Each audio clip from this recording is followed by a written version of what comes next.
Bom final de tarde de Moscou. Bom, praticamente inverno, já teve a primeira neve do ano, chove sem parar, está escuro. A gente está conversando antes das 4 da tarde e já está escuro. Baikal, para vocês todos.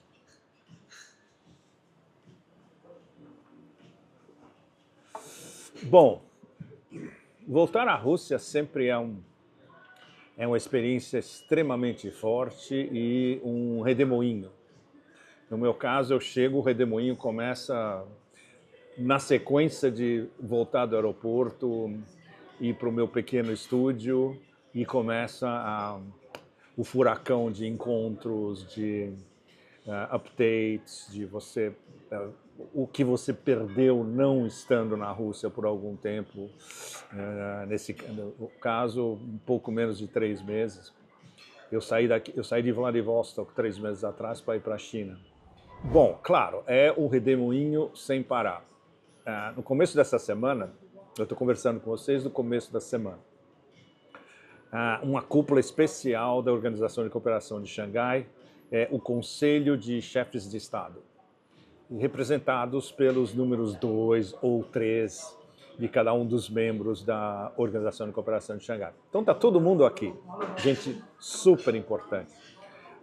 O ministro das Relações Exteriores da Índia, Jai Shankar, primeiro-ministro da China, Li Qiang, vice-presidente do Irã, Aref, os nossos amigos mongóis, descendentes de Gengis Khan, sensacional, eles vêm conversar sobre o Power of Siberia 2, que é o nome do super gasoduto Rússia-China passando pela Mongólia. A Mongólia é o interconector do Power of Siberia 2, que em termos de bombar gás da Rússia para a China é um negócio extraordinário. Quantidades imensas que seriam, se a história nos tivesse levado para um outro lado, seriam ou teriam sido e não serão enviadas para a Europa. E estão indo para a China. Do ponto de vista da indústria russa, o que interessa são clientes fiéis e especialmente clientes não guerreiros. Então a Europa perdeu o gás do Power of Siberia 2 por toda essa demência guerreira de guerra eterna, de psicose de guerra eterna contra a Rússia, onde a gente tem, por exemplo, esses bratwursts de quinta categoria alemães, como o ministro da defesa deles, dizendo que a Rússia vai atacar a OTAN em 2028 ou em 2029, ou pode ser que até o ano que vem. E eles falam isso com uma desfaçatez absoluta, mentira após mentira após mentira, que é um tema aqui que eu tento sempre levantar com os meus amigos russos. Eles não fazem ideia, por mais bem informados que sejam, do grau de demência absoluta da campanha anti-russa, especialmente na Europa. Os Estados Unidos agora é diferente, com todas as demências particulares do condutor circense, mas a histeria anti-russa nos Estados Unidos decresceu, pelo menos este ano, 2025, e aumentou exponencialmente na Europa, não só nos chihuahuas do Báltico, nos escandinavos, finlandeses e noruegueses e dinamarqueses e suecos, mas também na Europa Ocidental. Na mídia dominante, no Reino Unido, na Alemanha, na França e mesmo na Itália, considerando a mídia dominante na Itália controlada por aquela horrenda família Agnelli Elkann, é a histeria completamente absoluta. Aqui é outra coisa, porque aqui se discute tudo em termos racionais. Eu estou nos meus primeiros dias, então eu tenho uma série de perguntas que eu quero fazer num intervalo relativamente curto, relativas à posição, os graus de de densidade e de sutileza da posição russa no oeste da Ásia como um todo. E isso inclui Gaza, Palestina, Síria, Líbano, relação com as monarquias do Golfo Pérsico e, evidentemente, a parceria estratégica Irã-Rússia, que progride a uma velocidade enorme. Os nossos amigos iranianos que estão preparados para qualquer coisa que possa vir daquele culto à morte no oeste da Ásia contra o Irã, a sequência da Guerra dos 12 Dias. Os iranianos estão armados, preparados, e mesmo com um presidente extremamente complexo, que diplomaticamente não dá para a gente entrar em muitos detalhes, mas não é o presidente que o Irã precisava nesse momento crucial. Mas eles têm um sistema extremamente bem organizado, o IRGC completamente reorganizado depois da Guerra dos 12 Dias, e o Ayatollah Khamenei verdadeiramente líder, e um líder com uma aprovação em todas as regiões do Irã praticamente unânime. Bom, aqui se discute também muito a interferência japonesa no dossiê Taiwan na China. Os russos sabem exatamente a deriva que pode levar essa nova primeira-ministra japonesa, que é uma discípula do Shinzo Abe, que tinha sérios problemas quando era primeiro-ministro contra a China.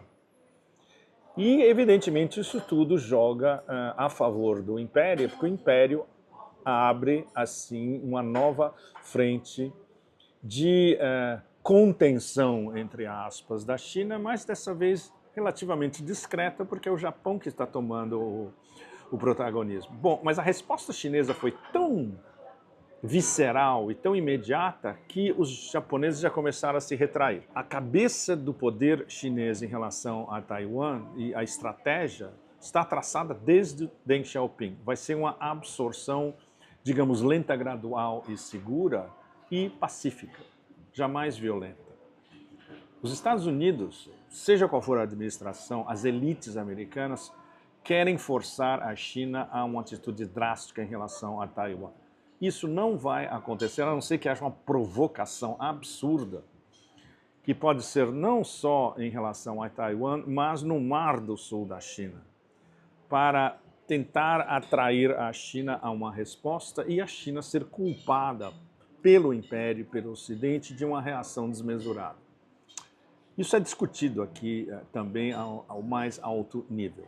E, evidentemente, o principal, a relação bilateral Rússia-Estados Unidos. Os russos estão abertos e sempre interessados em escutar o Ocidente racional, que não é o Ocidente dessas lideranças da União Europeia no momento.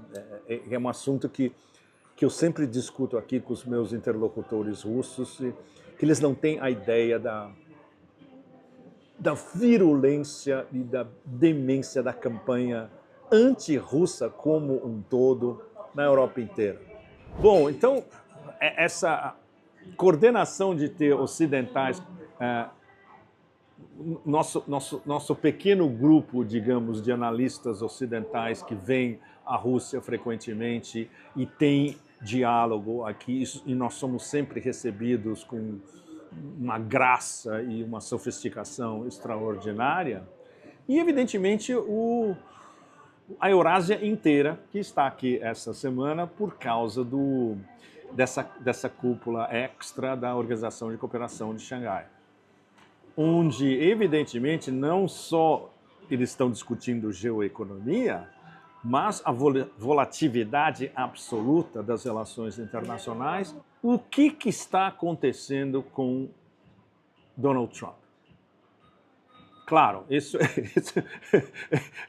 lei das probabilidades em tentar penetrar na psique de Donald Trump é um dos esportes mais alucinantes do planeta.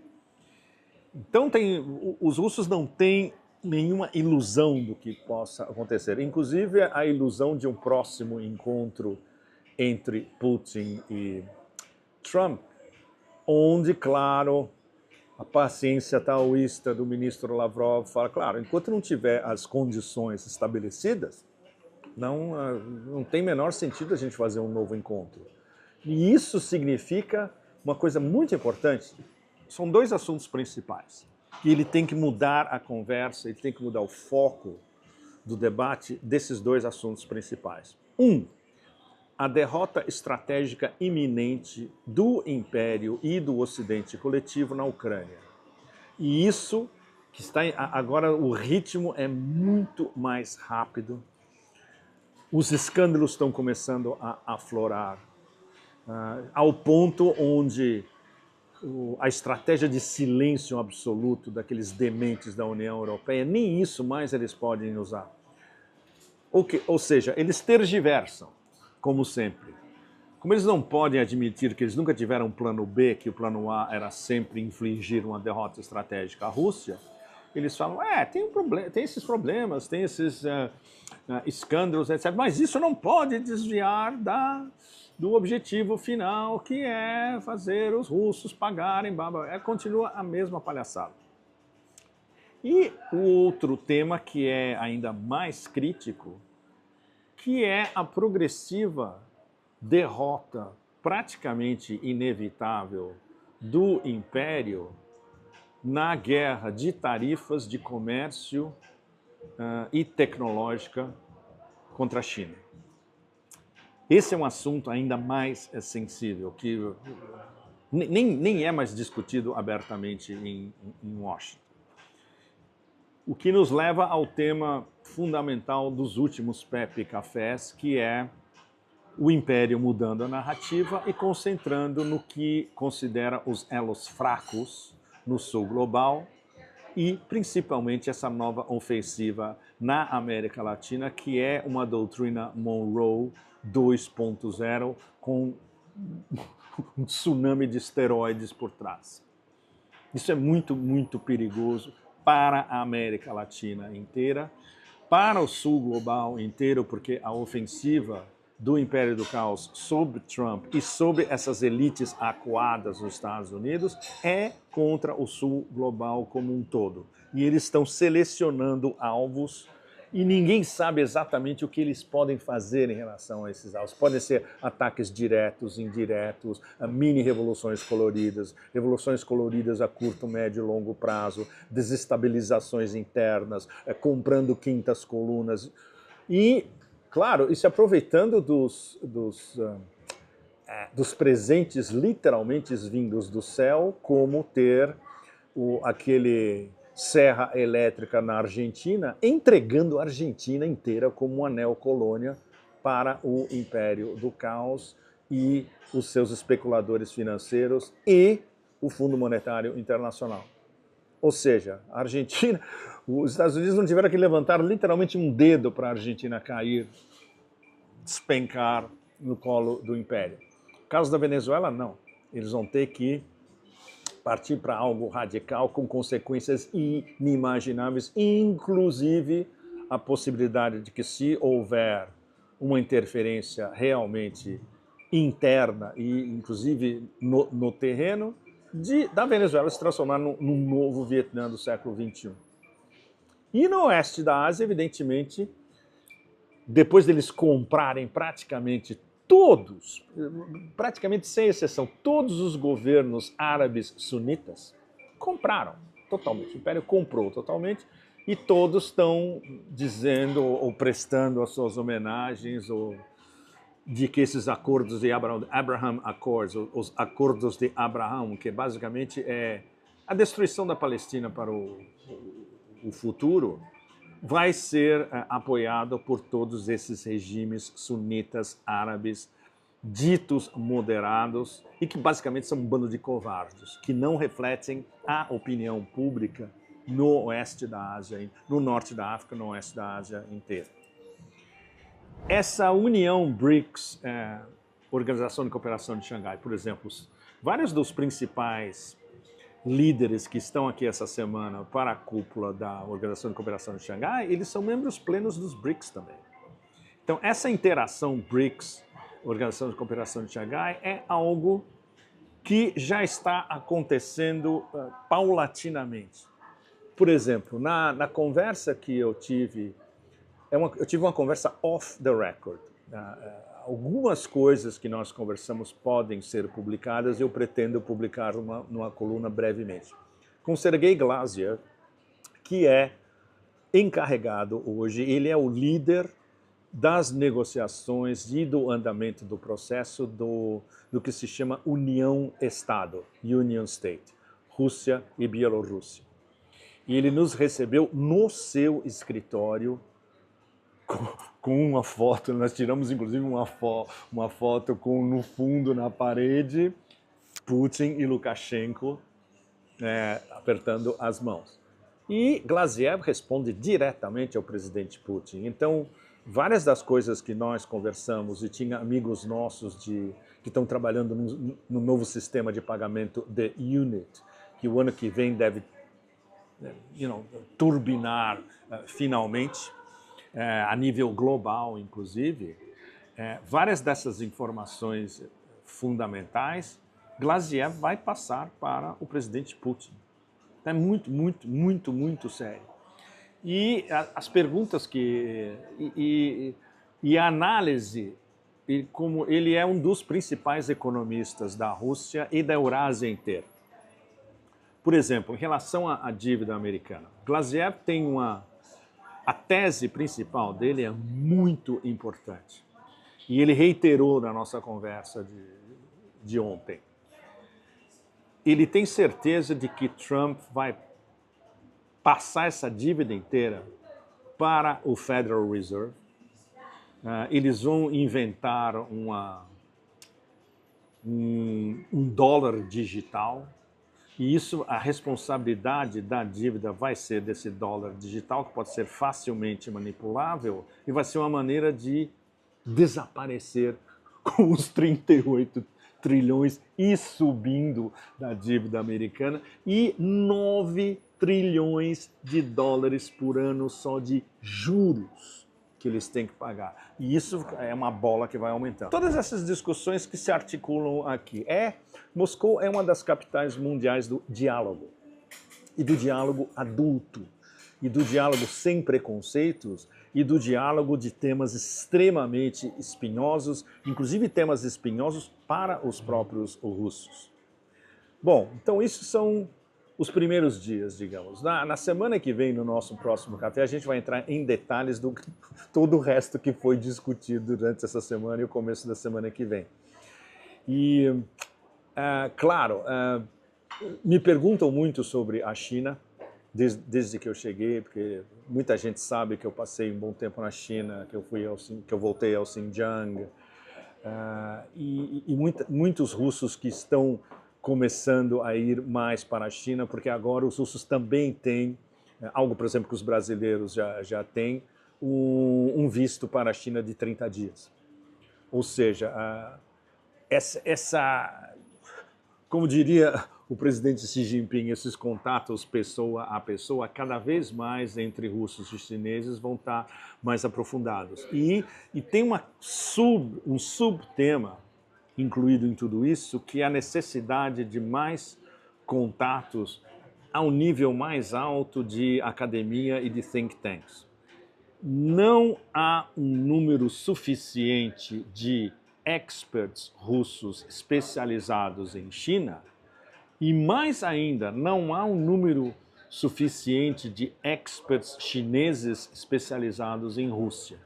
Isso é algo que os dois lados têm que começar a pensar em termos de intercâmbio acadêmico, cultural, de think tanks, ao mais alto nível de historiadores, sociólogos, antropólogos, etc., que faz parte da relação especial, estratégica entre os dois e faz parte justamente dessa parceria estratégica entre Rússia e China. Bom, isso eu espero que coloque para vocês pelo menos Eu sei que muitos de vocês vão dizer, mas o que isso tem a ver com o Brasil? Bom, essa é uma outra história, mas como vocês sabem, eu vivo entre o Otanistão e a Eurásia.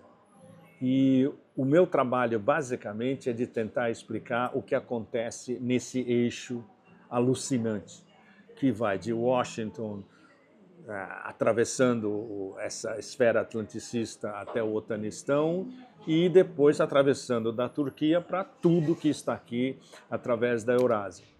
Muito obrigado a vocês todos, assinem o canal, a semana que vem vai ter um tsunami de notícias de Moscou, uma das capitais mundiais do diálogo. Até a semana que vem, do quase inverno moscovita. Tchau, tchau.